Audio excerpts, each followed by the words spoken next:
Hey, welcome back to my channel. It's Christina at Homeschool and Grace. It has been a long time since I said that. I am excited to be making a video for you today. It's been a long time. I think it's been 4 months. Let's see. Yeah, 4 months since I've made a video of any sort and shared anything about our homeschool or what's been happening in my life. And so I thought, well, I think it's finally time to pick up the camera and share with you all what happened, what in the world happened. As you can see, I'm wearing contacts now. That is a newer development. I used to wear contacts actually way back, probably 12 years ago, and then we had a wedding to go to actually in Arizona, and so I wanted to be able to wear sunglasses, and my husband was like, why don't you try out contacts again? So here I am, bare face. So it's been kind of fun. Okay, so what happened? And I should have written out, maybe I'll write down really quick. All right, I quickly wrote out a few points to keep myself focused. Okay, so where was I in the last 4 months? Okay, so last year in April and August, I had miscarriages, 2 separate miscarriages. And the second one, I hemorrhaged and really struggled with recovering from that one. I actually had to be taken to the hospital by ambulance. And that kind of caused a lot of other health issues. So I was starting to have heart palpitations. And then I had the heart palpitations, I think in October. And I started going to a new doctor, and we were running all these tests. And it seemed like things like that were settling down. But I was still going full steam, homeschooling 5 kids, taking care of my house. I was also the director at our church for the nursery ministry, which was pretty big. We're a small church, small, medium size, and but the nursery, at one point, I had 20 kids every Sunday in one service. And so I know for some that's like, oh, that's nothing. For us, that was big. And managing 2 services plus special events and Wednesday nights at the time, making sure they were fully, staffed, really, was a lot. And then I was there every Sunday for both services. I was there Wednesdays, serving. I was there a lot serving. And then special events, I'd be there serving or making sure, if there was any needs. It was always in the back of my head. So that was another big thing I was doing during and after the miscarriage still. So I had run this for 8 years. Now the position had changed through the years. It wasn't always a full-blown so much responsibility. It definitely kind of evolved, I guess, changed in that regard. But so I had that. Plus, I was doing this YouTube channel, which I loved doing, but it was also another kind of big stressor at the time. And I had some deadlines for videos that I was really coming down on me, like, oh man, I'm not getting these done, and I'm struggling. I was just it was a lot of struggle. So then all this, I'm doing all this stuff thinking I can keep going, this is fine. And then December hits and my pelvis starts going out. And I think I shared about this. So I may have said my hips at one point or my pelvis. So we finally got a diagnosis. It's kind of all and none at the same time. So it's my sacroiliac joints. So if you have your pelvis here, there's this joint here between your pelvis and your tailbone, and those joints are dysfunctional for me. And I have been trying to work out, and so I was doing these workout videos, and it was all these lunges. Well, when you have sacroiliac dysfunction of any sort, you can't do lunges. Sorry. It's a fact that I didn't know. So I did all these lunges and my back went out. What I thought was my back, well, it's my pelvis and this joint. So it would lock one of my pelvises, either side. It wasn't always particular about which side wanted to lock up. And so my pelvis would lock up, and I would, one of my legs would be shorter than the other. So in 1 week, it happened, so this was right at Christmas. It happened 3 times. On Christmas Eve, I had to go to a different chiropractor because my normal one wasn't available. And he adjusted me. And by that night, I was serving in the nursery, 2 services, making sure I was there, making sure everything was done, picking up kids, and it immediately went out again. And then it was out because of Christmas. I couldn't see him. And then there's just some other stuff like stresses with Christmas. And then I got back in, I think the Tuesday after Christmas, and it was out again. And I had to get it adjusted. And I'm still trying to, you know, be in the nursery and take care of my family. And it was coming to this point where during the week I was pretty much on bed rest for most of it. I couldn't really go up the stairs very much. At this point, after we got through Christmas, it was so painful, just so painful. And I was just getting discouraged. So in January, my SI joint went out again, but this time it was severe. It was, my one leg was almost an inch shorter than the other. And it was so painful, but we couldn't figure, at the time I didn't realize it was my SI joint because my pain was way up here in my lower back, but like way high. So we thought, or I had thought it was like a kidney infection or something with my kidney, a kidney stone, because the pain was so just isolated right there and just so intense. And then I started getting this fever, and we were like, okay, this has got to be an infection. So I tried to sleep it off. We tried to, can you really do this? So I tried to sleep it off, and that didn't work. And we ended up at 3 a.m. I woke up. I'm like, I woke up my husband. I'm like, you gotta take me to the ER. I am in so much pain. I can't sleep. It's like excruciating at this point. So we get up, we go, we wake up our oldest. She babysits, and my parents live just like right behind us. So we go to the ER. They do all these tests, and they are like, nope, no infection, no kidney stone. We don't know what's wrong with you. Here's some pain meds. Go home. You don't know what's wrong? Nope. So that was super discouraging. So the next day, I'm just kind of a wreck, and I'm trying to muscle through. Again, I'm like, okay, I'll homeschool. And then, so this is a Tuesday. There's a meeting at church. So I'm like, okay, I got to go to the meeting, and then I'll just come home. I'll just go to the meeting and then come home. And I could just tell I was crooked, so crooked, and I was in so much pain. And I have this illness, but I didn't realize at the time I was sick. So I'm trying to muscle through, and I'm just like, I can't do this. What am I doing? So I go back to, I end up getting a horrible stomach bug that lasted like 9 days. It was horrible. I was the only one to get it, and it was just terrible. I went to my doctor. She's she does natural and Western medicine, I guess. And she was really concerned. She wanted me to have all these tests run. She was concerned, that I was very sick, and like was preparing to get me in with all these specialists for like GI stuff because it was lasting so long. And then also running all these special tests that were so expensive. We're like, we can't do this. Like, we'll try this one route.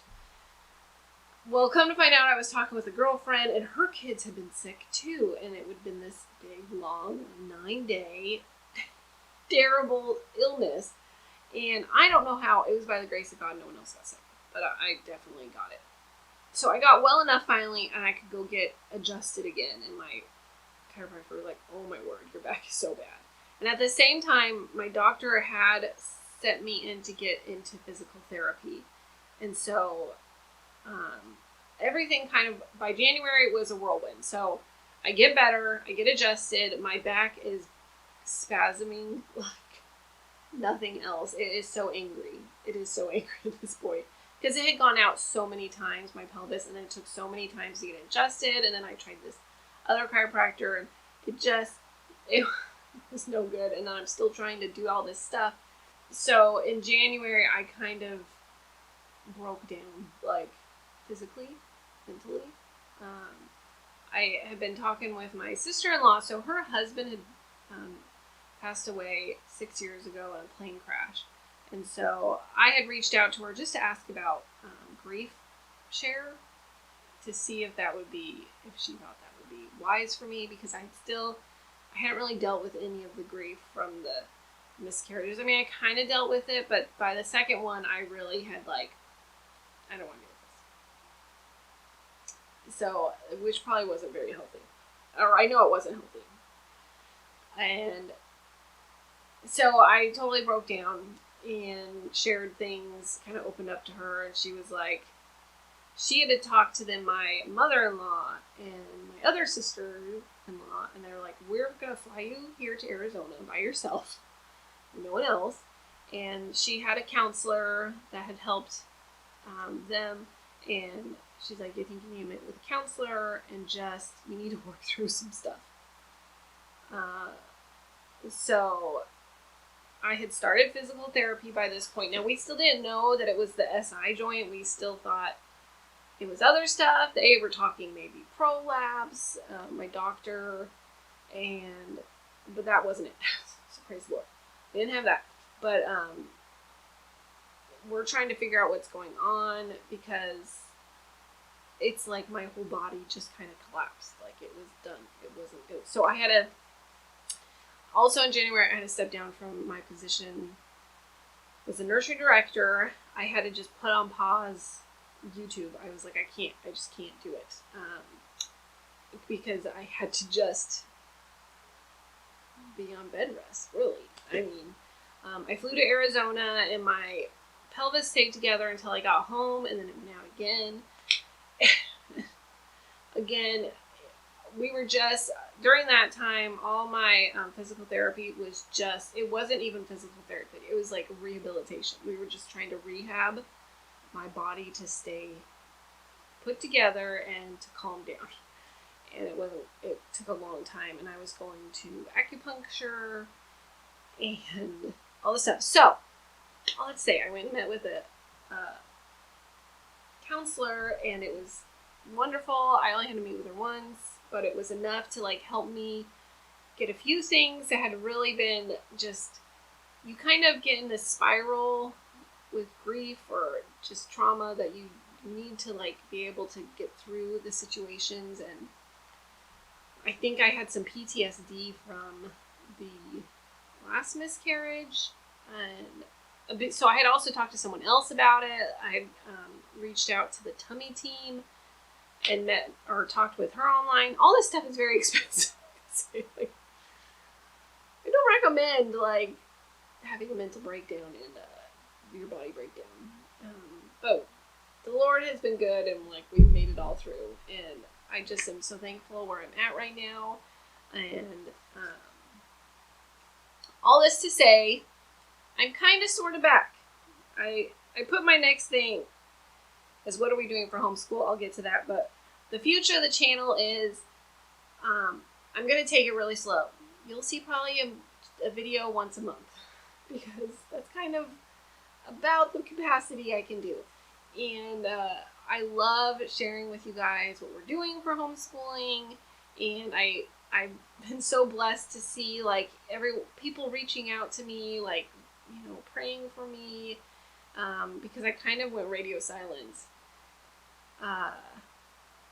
But I want you to know that I'm doing so much better. And during all of this, we were still homeschooling. So, the week I went to Arizona, my mom, mother-in-law, and my husband all took shifts homeschooling the girls. It took 3 of them to do my job, which I was like, oh, I feel like I should get a special reward for that. See what I do? No. But when you're just kind of being thrown into it. I get it. It was just kind of funny. But that was a big blessing that I was able to go do that and just decompress and all that. So what are we doing for homeschooling? Well, we're still using My Father's World, of course. I had to modify a few things. I've added a few things in, but pretty much we're just doing My Father's World. We're trucking through. So I don't remember. I think that my last video I said we were on week like 6. We're now to we just finished up week 19. We're starting week 20. Some of you are probably like wrapping up like, Christina, come on, we're almost done with this. And I am a chronic, we're always kind of inching our way into summer doing school too. But that's okay. So we have still been working through, I'm not going to do a whole review or like where we're at, but we're still doing 1850 in modern times. We just got to World War I and learning about that. It's been really fun. We've done a lot with the story of the world. And I'll say another part of why I hadn't made a video is our homeschool room is upstairs, and for about 2 months I couldn't even really go up the stairs except maybe like once a day. And even that, I had to be so careful. And I wasn't allowed to carry anything at the time. Like, I was on strict, like, I wasn't allowed to vacuum, load the dishwasher, sweep. What other things do we do at home? Clean toilets, hold my children. I was not allowed to do anything because my whole body was so collapsed. I don't know. My core and everything was collapsed. I had to rebuild all of that. I had to rebuild just all the muscles around my body to keep me together. So that was partly why I couldn't come up here to make a video. And I was like, well, I could do it downstairs, but my house, we've been kind of in survival, really. I mean, we'd get school done, and my house was kind of a mess all the time. And I know you guys don't care, but I care. And by God's grace, I'm now getting back to like a normal cleaning routine again. But like our schoolroom took a beating because I wasn't up here to deal with it. And we brought everything downstairs. I bought new shelving for our dining room, and we kind of just did school downstairs.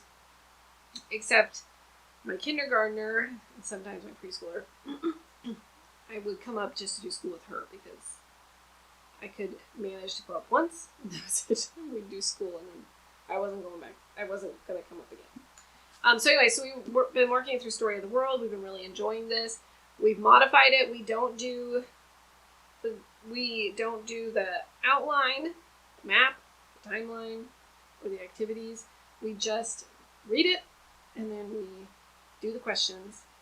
And that's it, because that was what we could do. Because I couldn't come up to make copies and to get the kids to do it. That wasn't happening. We've been doing our read alouds. Read lots of terrific books this year.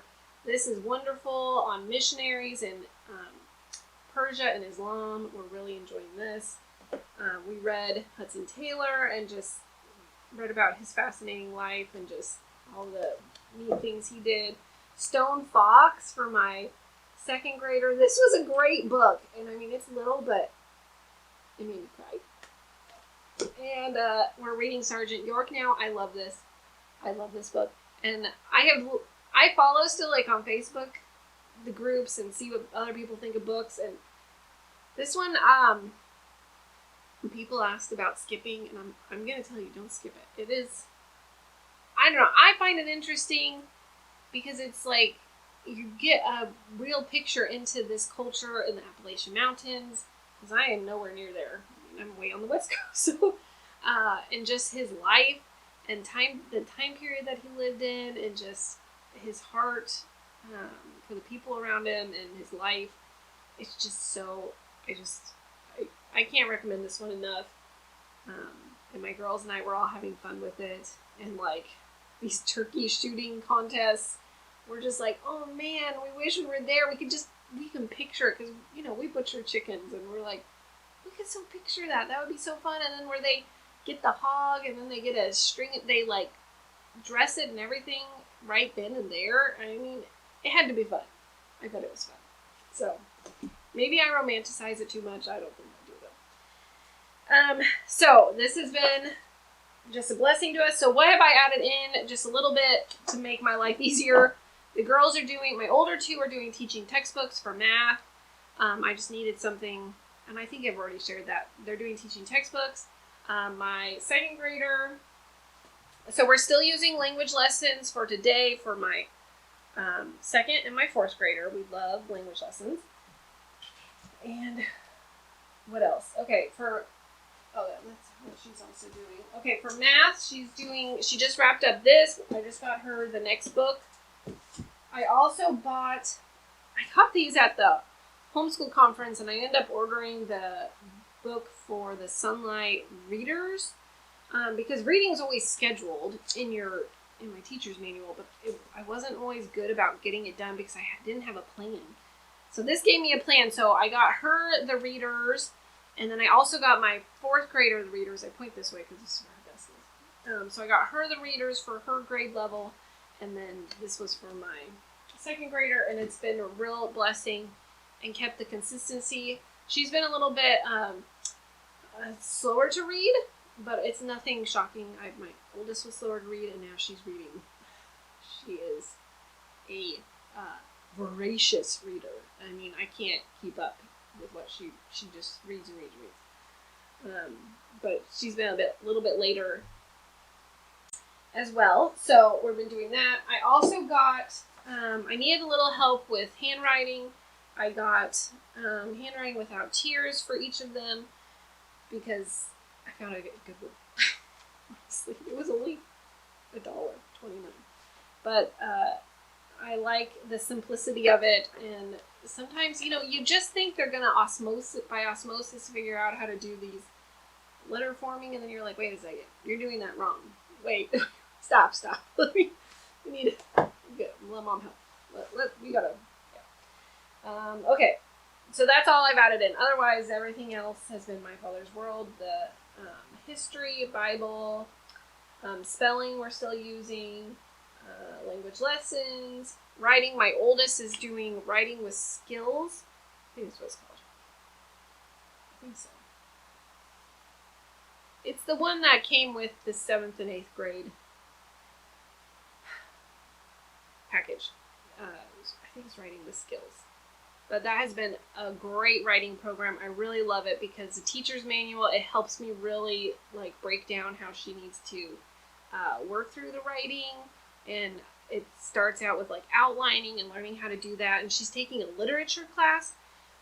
So it all ties in really well together because they're doing the Progeny Press, which My Father's World, we got a couple of them, but she's now just using the ones.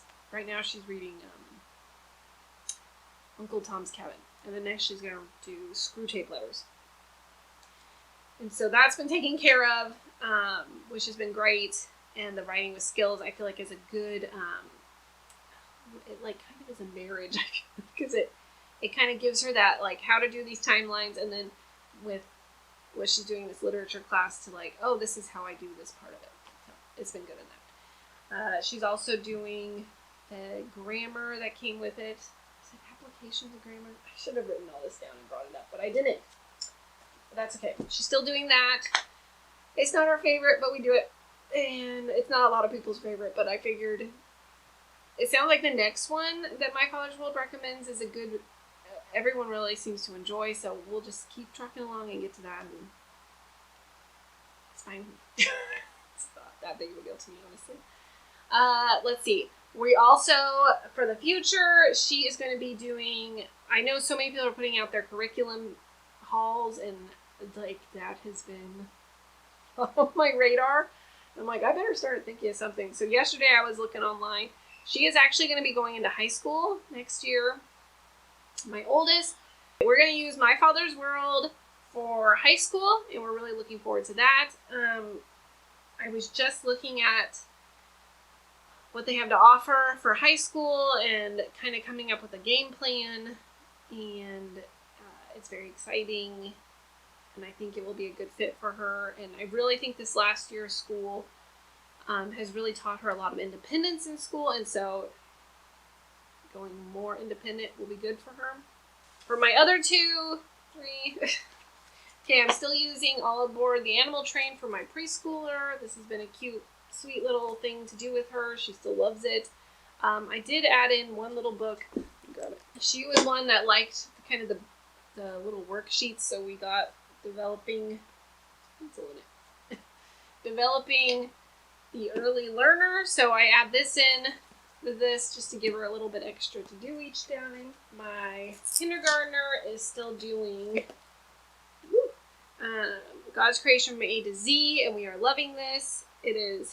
She really is enjoying it, and she is picking up on reading so fast, and it's really fun to see just her excitement to read, and just she wants to read and read and read. So it's been really sweet.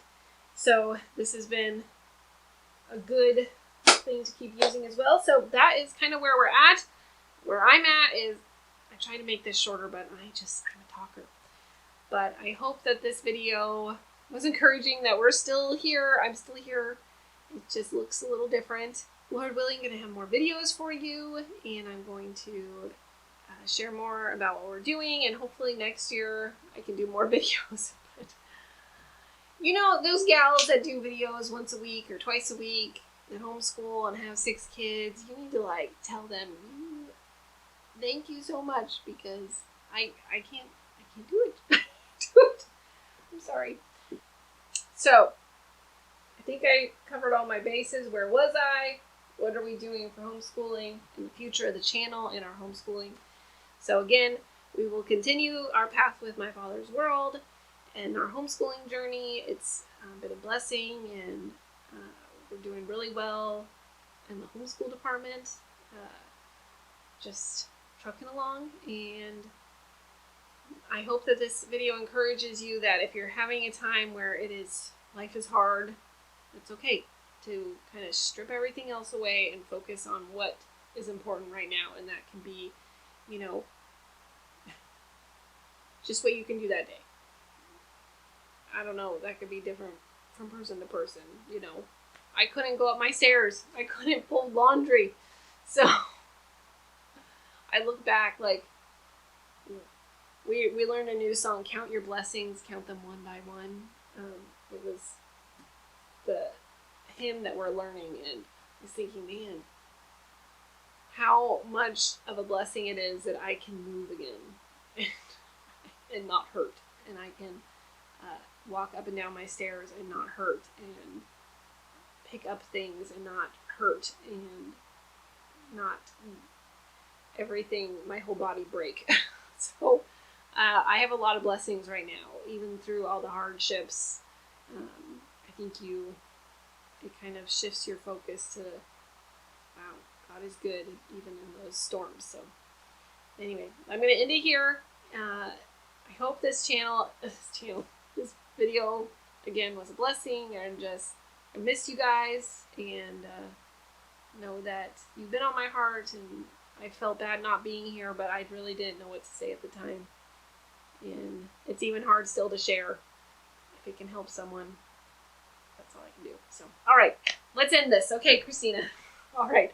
I hope to see you at the next video. All right, thanks. Bye-bye.